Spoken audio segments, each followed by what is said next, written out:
नमस्कार गाइस, आज हमारा टॉपिक रहेगा। हम कुछ बिजनेस रिलेटेड वर्ड्स के बारे में समझेंगे। फॉर एग्जांपल हमने कैगर के बारे में समझ लिया, कैक के बारे में समझ लिया।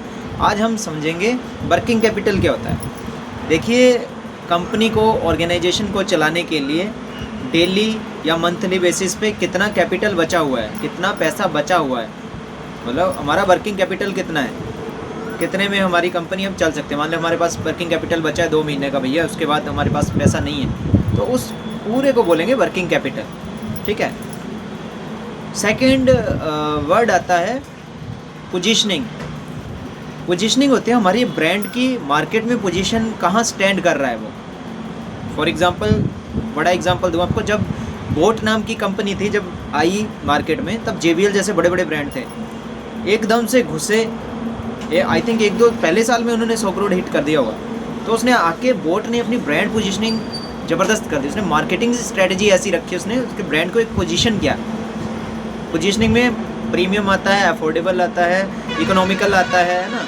कहाँ पे पोजीशन कर रहा है वो, क्या वो चीपेस्ट है या हायर क्वालिटी का, किस तरह का है। ठीक है। उसके बाद हमारा आता है, एक शब्द आता है, कॉमन यूज़ होता है, डेड इन्वेंट्री। देखिए, डेड इन्वेंट्री क्या होती है, वो मटेरियल या वो प्रोडक्ट जो पड़ा तो है, बिक ही नहीं रहा है। देखो होता ना कि हाँ, अरे यार हमारे पास इतना प्रोडक्ट पड़ा है इन्वेंट्री में, वो जा ही नहीं रहा। या तो 2 कारण हो सकते हैं, या तो वो, अगर आप टी-शर्ट बना रहे हैं, वो टी-शर्ट का रिवाज गया, तो क्या होगा, वो स्टॉक डेड इन्वेंट्री में चला जाएगा। अब उस डेड इन्वेंट्री को कंपनियां कैसे निकालते हैं, दिवाली पे महा सेल चला दी तो सस्ते में निकाल दिया, तो एक वो ऑपरेटिंग, जो उनकी एक कॉस्ट ऑफ प्रोडक्शन है, वो निकल जाता है एक छोटे से प्रॉफिट के साथ, है ना। तो कभी भी मटेरियल है, उसकी डेड इन्वेंट्री ज़्यादा नहीं होनी चाहिए, एक लिमिटेड स्टॉक होना चाहिए। ठीक है, थोड़ी बहुत तो होती है हर कंपनी में, पर इतनी भी ना हो कि वो इन्वेंट्री को निकालना मुश्किल हो जाए। ठीक है। उसके बाद आता है हमारा ऑपरेटिंग कॉस्ट, मतलब आपके डेली ऑपरेशंस में, डेली के जो लगातार आपके ऑपरेशंस हो रहे हैं, उसको चलाने में कितना खर्चा आ रहा है। मशीन, सैलरी, है ना, मार्केटिंग, बिजली, ये सब चीज़ें सारी की ऑपरेशनल कॉस्ट कितनी आ रही है, उसको बोलते हैं operating cost.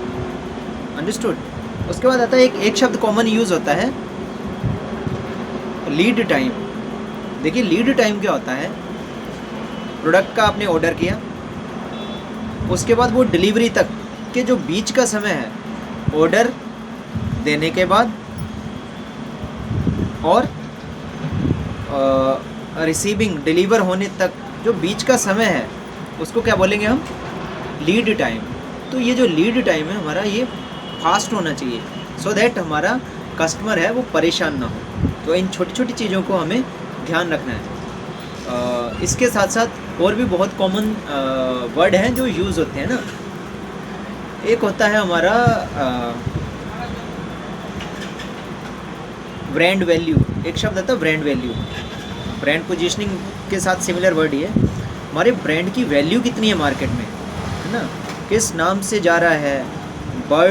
Word to mouth cell हो रही है, मतलब एक ने दूसरे को बताया, दूसरे ने तीसरे को बताया, भाई इसके हेडफोन्स अच्छे हैं, इसके ये अच्छा है ना। वर्ड टू माउथ मार्केटिंग करना आसान हो रहा है। 2-3 वर्ड का अक्षर का शब्द हो, है ना, जैसे बोट दिमाग में बैठ गया, एक बोल रहा है यार बोट के हेडफोन अच्छे हैं, तो वो सबके दिमाग में बैठ गया, तो वर्ड टू माउथ मार्केटिंग बहुत आसान होगी उसकी, है ना। सेकंड, उसके बाद आता है हमारा कि हमने अपने जो कॉस्ट ऑफ प्रोडक्शन है, जैसे कोई भी हमने प्रोडक्ट बनाया, है ना, उसको बनाने में हमारी लागत आ रही है 2.5 रुपये, है ना। हम बेच कितने में रहे हैं उसको, 20 रुपये में। 2.5 रुपये तो हमारी होगी कॉस्ट ऑफ प्रोडक्शन, मतलब ओनली केमिकल कॉस्ट हो गई। उसके बाद ऐसा नहीं है कि हमें ये बता देना भैया हमने टॉयलेट क्लीनर बनाया 2.5 रुपये में बन रहा है भैया वो, उसके बाद के अदर एक्सपेंसेस को भी जोड़ना भैया। आपकी जो ऑपरेटर की सैलरी है, जो मशीन को ऑपरेट कर रहा है, बिजली का खर्चा, है ना, उसके बाद आपका जो पानी यूज़ कर रहे हो उस पानी का खर्चा, अदर जो एक्सपेंसेस है, टैक्स वैक्स सब मिला के, सारी कॉस्ट कटिंग करके जो बचा वो हो गया आपका, पहले तो विदाउट टैक्स जो बचा वो हो गया आपका gross margin. After the tax जो बचा, पैट बोलते हैं उसको ना, प्रॉफिट आफ्टर टैक्सेस, वो जो बचा उसको बोलते हैं पैट, या नेट प्रॉफिट बोल लो आप। है ना, तो वो लमसम उतना ही बचता है 5-7 रुपये। तो पर लीटर पे अगर आपको 5-7 रुपये बच रहा है, जब आपका मटेरियल बूम करेगा हज़ारों लीटरों में जाएगा, 10,000 लीटर चला गया ना, गुणा उसको 7 कर लो या 5 जो भी रुपीज़ में आप प्रॉफिट मार्जिन कर, तो हमेशा क्या होना चाहिए, number of customer, number of product है वो ज़्यादा सेल होने चाहिए। तो आई होप इन आज जो हमने बिज़नेस के वर्ड्स आपको बताए हैं उनके बारे में आपको काफ़ी कुछ समझ आया होगा। फिर भी अगर आपकी कोई क्वेरीज आप कमेंट सेक्शन में बता सकते हो।